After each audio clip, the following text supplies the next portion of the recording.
Hello everyone, as always thank you for taking the time to check out my video.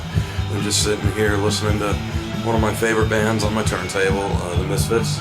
This is Static Age. I picked this up actually locally at AFK Books in Virginia Beach. And The Misfits are one of my favorite bands. I've been listening to them for years and years, and they're pretty important to me as far as learning how to play bass and stuff like that. So definitely a lot of love for this band. I wanted to make a video because I went up to Washington, D.C. for a day the other day. It's about a 3-hour trip. And while I was there, I stopped by a record store that I never heard of before. So I want to send this video out to my buddy Matt Cook, who told me about Smash Records there on 18th Street in Washington. Such a cool store. Actually, the entire area was really cool.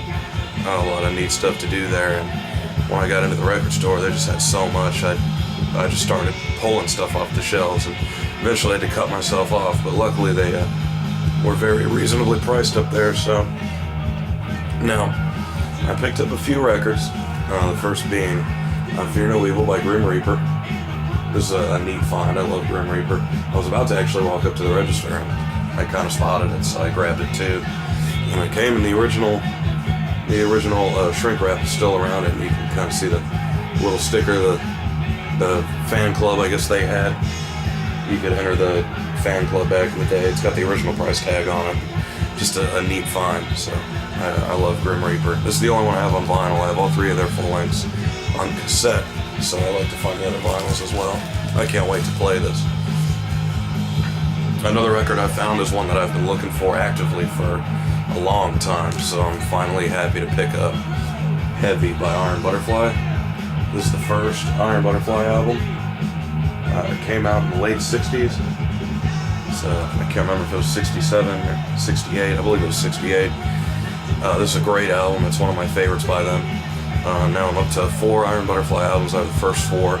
Those are all the Doug Engel albums. And if I spot the others, I'll pick them up. But I'm not actively searching anymore because all my favorite albums by the band I now own. So I was very excited to finally find this and pick it up. The next record is by my favorite band. It's one that I've kind of been looking for, not too hard though, but I was happy to pick up Seven Wings of Destiny by Judas Priest. This is, to my knowledge, original as well. Looks very old and worn, but I do love this album quite a bit, so I can't wait to play this. Not too expensive either, so got a good deal on it. The whole store is just very inexpensive and just good deals everywhere. And I picked up a couple of 7-inches as well. Got one by G.G. Allin and the Jabbers. The Jabbers are my favorite band that G.G. Allin was ever in. This is called For Those Who Can Take It Raw. I'm not too familiar with this stuff. Besides the song The Sherry Love Affair, I have heard that one. But there's also an interview on here with him. It's going to be neat to play this. You can see the record's actually got his face on it as well, from back in the early 80s. So this is a neat find as well. So I'm building quite the little Gigi collection, I think. So every time I see one, I just pick it up, and lately I've been stumbling into them. So I also got on Capitol Records a Beatles single. Got I Want to Hold Your Hand, I Saw Her Standing There. So I was pretty excited about this one as well. You can see it's got the big hole in the middle, so I bust out the adapter for that one. So this is going to be cool. I love the Beatles. I've been kind of getting into them again. I haven't listened to them in a long while. So, and the last thing I picked up at the store was a single by one of my favorite Black Sabbath songs. It's called TV Crimes, and with Letters from Earth on the B-side. And the cool thing about this single is the jacket folds out into a poster, and a pretty good size one at that, with the artwork and the lineup on it.